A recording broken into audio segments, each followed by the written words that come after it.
Aí eu voltei meio frustrado. Mas quando eu estava na casa de Chico Xavier, mais ou menos um mês depois, eu levei a cinza para o Chico. Aí disse, Chico, isso aqui tem energia dele. O Chico botou a foto dele na mesa e apagou. Ele cochilou na frente da foto. Quando ele voltou, ele disse, meu filho é um espírito muito alto.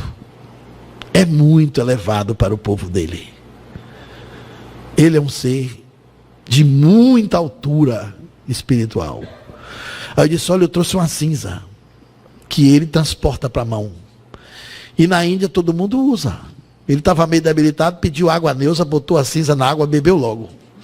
Aí pegou a cinza assim, ficou na mão e disse, meu filho, isso parece uma cinza vulcânica. Aí eu tinha gastado $800 e o resultado do exame dizia, não é cinza animal, não é cinza vegetal e não é cinza animal. Tudo indica que pode ser uma cinza vulcânica, mas tem que ter o outro exame para saber. Se eu soubesse, não tinha gastado meus $800. A paranormalidade do Chico foi mais rápida, instantânea. Que coisa, né? Bateu certinho, ele não sabia nada do exame. Absolutamente nada, não tinha dado tempo de eu dizer a ele. Eu resolvi, alguns meses depois, assim que eu me senti mais fortalecido, visitá-lo em Uberaba, e ele recebeu a mim e a um companheiro, o Rodrigo, e éramos 8 pessoas, eu era a 7ª pessoa da fila. Ele nos recebeu em casa, e ele, quando me viu, falou assim, traz o meu livro aqui agora. Aí eu falei assim, eu estava com o livro escondido, eu escondi atrás. Eu falei assim, que livro, Chico? Ele falou assim, o livro que você escondeu aí, o livro do meu amigo José Gleber. Eu falei assim, olha, o livro do Joseph Kleber. Eu tirei o livro, passei à frente do pessoal e falei assim, deixa eu ler de uma vez. Você lembra aquele livro que você mandou me entregar? Eu falei assim, lembro. Nem chegou em minhas mãos, meu filho, porque desviaram o livro. E a gente sabe os caminhos que fizeram para que o livro desviasse. Aí ele falou comigo assim, então eu vou ler agora, porque eu leio agora e depois eles podem tomar, mas já, o conteúdo já fica. Interessante que ele pôs a mão esquerda sobre o livro e pôs a direita aqui assim, parou e... concentrado, ele falou assim, veja o que o Joseph escreveu na página tal, e citava a página e o capítulo. Aí ele teve coragem, precisava ser abordado, o corpo mental, André Luiz falou rapidamente, veja como ele foi corajoso, ai que bom que ele escreveu isso. Em menos de 2 ou 3 minutos, o Chico leu o livro. Naturalmente a gente sabe que não é nenhum milagre, né? É a mediunidade da psicometria, que era uma faculdade que o Chico possuía, né? E no contato com o elemento material ou extrafísico... Dá pra gente desenvolver essa faculdade? Tem tanto livro para ler. Pois é, seria tão bom já até. Casa, plataforma de oração. A casa do Senhor se chamará Casa de Oração. Plataforma é o monte alto simbolizado por Isaías, onde o Senhor nos levará e seremos felizes. Não faltam pontos de referência para que despertemos para a verdade.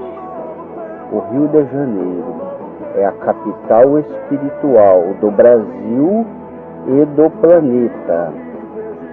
Jesus Cristo construiu sua casa na cidade do Rio de Janeiro, e o Cristo Redentor no alto do Corcovado é um símbolo para o nosso despertar.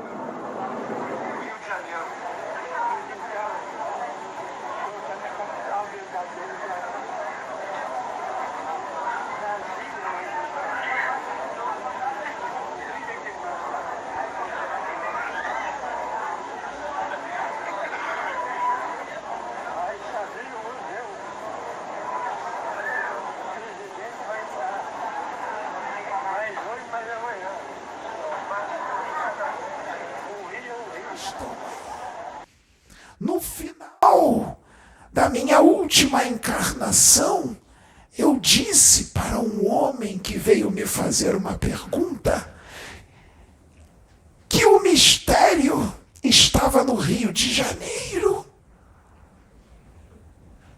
Sim, é no Rio de Janeiro, mas vai se estender para todo o Brasil. Quando eu disse que o mistério estava no Rio, Emmanuel me disse isso, Mas ele só disse isso, ele não disse mais. Nem eu sabia que mistério era esse. Mas eu lhes confirmo uma coisa. Não é referente a políticos. Não é referente a um presidente da República. Muitos se equivocaram achando que eu estava falando de um presidente, de política. Não. Eu estava falando de mediunidade. E isso já está acontecendo. O mistério é no Rio, mas vai se propagar por todo o Brasil e toda a humanidade terrestre, inclusive os países onde não se cogita a espiritualidade, mediante o que Jesus vai fazer. Jesus vai fazer as coisas com muita ordem, afinal, nós temos pouco tempo e muito trabalho a ser feito. A tarefa... Chico Xavier e Allan Kardec. O que você tem a dizer sobre isso? Não tenho a menor dúvida que são o mesmo espírito em vidas diferentes, não é? Mesmo porque... Eu não sou Kardec. Kardec, a reencarnação de Kardec, é aquele o qual eu uso agora como instrumento. E por que dizer isso se eu, Chico, nunca disse quem eu era? Eu nunca disse que fui Francisco de Assis e nem João Evangelista. Meus filhos, não era o momento dessas revelações. O momento da revelação é agora. Mas aí tudo bem. Aí o que aconteceu? Depois ele desencarnou, voltou com o Chico Xavier, e aí ele teve uma encarnação maravilhosa, completando, né? Psicografando mais de 450 livros, completando a vida, quer dizer, na verdade, completando o espiritismo que começou lá em Allan Kardec. Então ninguém melhor que Chico Xavier para concluir a missão que Allan Kardec, né, iniciou. Então, no caso, quem entrou em contato com a gente primeiro foi ele. Ele vai explicar como é que foi, o que levou ele a entrar em contato com a gente. E combinamos. Aí a espiritualidade trouxe ele pra cá. E aí, gente, foi uma guerra espiritual estrondosa pra esse cara estar aqui hoje. Só a gente sabe que a gente passou aqui. Eu me comunicando com ele no WhatsApp. E eu evitava ficar falando o que estava acontecendo pra não assustar o cara. Entendeu? Os espíritos falam, não fala nada não vai assustar o cara. Fala não, só fala que tá tendo guerra espiritual e tal. Mas a gente sabia o que estava acontecendo aqui. Os espíritos trevosos se manifestando na Sabrina, dizendo que não vai vir, a gente não vai deixar. E um monte de outras coisas. A Sônia sendo usada para resgate, os espíritos passando pela Sônia.